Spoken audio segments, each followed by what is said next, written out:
If you are a brand new lash artist and you are so confused about everything you need, all the products out there can be so overwhelming, this is the video you need.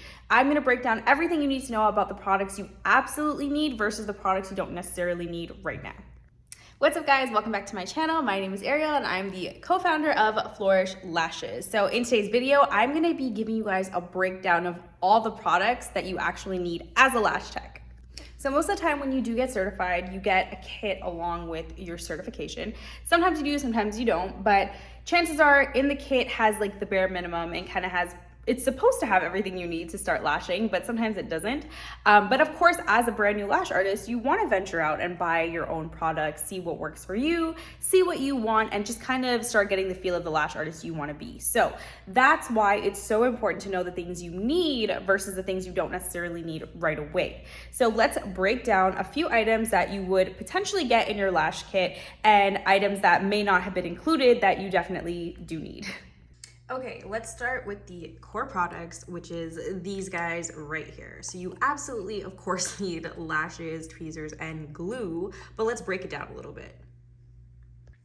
Okay, so lashes. The nice thing about lashes is that the variety is massive and you can totally find a pair of lashes or set of lashes that you absolutely love. But my biggest recommendation is to make sure that you are getting high quality lashes. Make sure that you are buying from a reputable brand. Make sure that you are getting lashes that are not super cheap. And one of the biggest thing is the finish on the lashes. Make sure you are getting a good finish. You don't want the lashes to be super shiny. You don't want them to have that super plasticky look. You want them to look very natural with a nice dark finish. But sometimes when you're looking at dark finishes, they can have a tint of blue to them, but these ones are gonna be nice and black. So make sure that you're getting a jet black lash.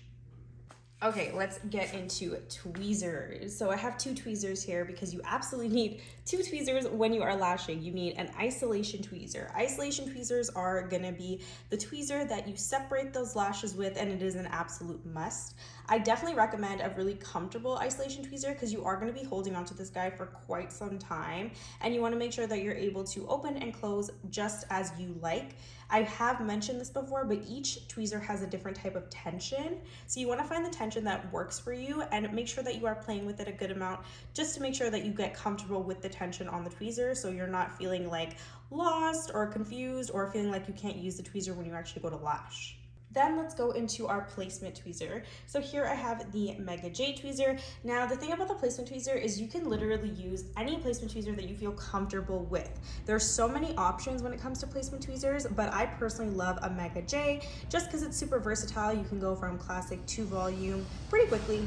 Okay, then we have our adhesive. Now this guy, of course, is a major must because what are you gonna be bonding your lashes with without this? So this one here is a 2 to 3 second dry time, our best-selling adhesive. It is our infinite bond. Things you want to remember about the adhesive that you purchase, you definitely want it to be latex and formaldehyde free, and you can definitely figure that out if not on the back of the bottle or from the manufacturer or the website you purchase it from, or you could even contact them and figure out if it is formaldehyde free or not. So another thing is you want to take a look at the back and figure out the characteristics of the adhesive. You should have the dry time, the retention time, as well as the humidity level. So these are all things you need to know to make sure that your space is actually going to be working just the way the adhesive needs it to, so that way you'll get great retention.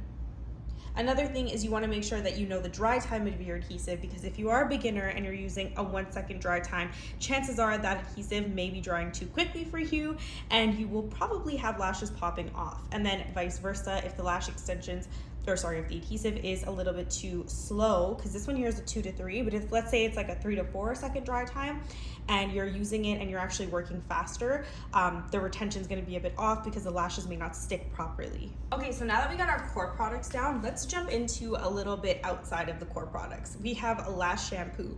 So Lash Shampoo is not necessarily a must in the sense that you can't lash without it, but it is a necessity if you're looking to have good retention. So you want to make sure you are cleaning your lashes before your client or when your client comes in. So before you actually apply the lashes, because you want to make sure you have this just in case your client has any makeup in their lash line, if they look a little oily, if they just have any debris in there. This is what you need to clean that off, so that way you have a clean base to work with and you'll have great retention. Next, we have ourselves some glue rings. Glue rings are a must, either a glue ring or a jade stone. Really and truly, it can be anything like a jade stone, glue ring, acrylic tile, just basically something to put your glue on, because where else are you going to take your glue from? You have to make sure that you are pouring it out into something, and I personally love glue rings. I think that this is the best way to actually make fans or even just dip your classic lashes in. It's just the easiest for me, so I always recommend glue rings. Also, let's not forget about mascara wands. Mascara wands are an essential when you are lashing. You have to make sure you're brushing your lashes on a regular basis throughout your set, and this way you can figure out if you have any stickies or if lashes are popping off. So you want to make sure you have these on hand to continuously brush your lashes throughout the set.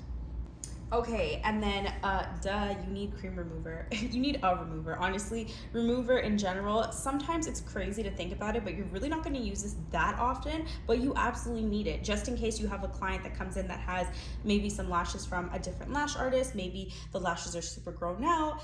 Doesn't even matter. Honestly, you just need to have this on hand just in case of any emergency. If you need to do a removal, of course you need a lash remover. So keep this on hand at all times.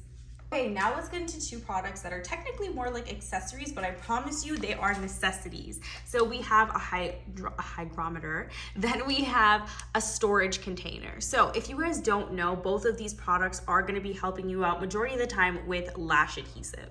So let's start with this guy here. So this is super important. The reason why you absolutely need this is because if you take a look at it, it looks like a clock, but it is not. This actually shows you the humidity range of your space. So whether it's your lash room, your lashing area, you need this number. This number is going to be one of the numbers that are on the characteristics of your adhesive.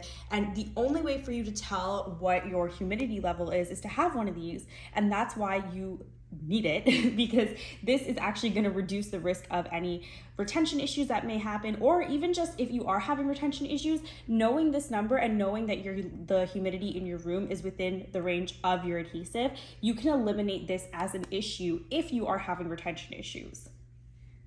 Okay, and then this storage container right here. This thing may look simple, it may look like it doesn't do much, but I promise you this is amazing. You wouldn't believe how finicky lash adhesive can be. It's honestly crazy how it can be manipulated so easily, and it's due to the temperature, humidity, and the climate where you live, what your lash room is, and how you store it. So storing your adhesive properly is an absolute must. This is an airtight container, and the reason why it's so important is because once you put your adhesive in here, there's nothing getting in here. So that means that your adhesive is going to be stored just right every single time. So you know when you go to pull it out, whether you leave it for a day, whether you leave it for a week, it's going to end up being exactly what you need it to be. If you don't store it properly, chances are your adhesive is going to go bad a lot quicker. You'll have bad retention, or your glue is just not going to work for you, and you don't want to waste that money and you don't want to put your client through that. So get yourself a storage container ASAP.